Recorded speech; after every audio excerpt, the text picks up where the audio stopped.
প্রিয় দর্শক ভাইয়েরা, এটা হচ্ছে কক্সবাজার সমুদ্র সৈকত লা হাওলা ওয়ালা কুওয়াতা ইল্লা বিল্লাহ। রাত 1টার ভিডিও। আপনাদের থেকে কেমন লাগে বলেন? আমি একটু একটু গান শুনতেছি, ভালো লাগতেছে না, সেজন্য কক্সবাজার চলে আসলাম।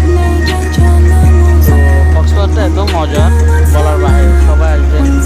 রাতের বেলাটা অনেক সুন্দর কক্সবাজার।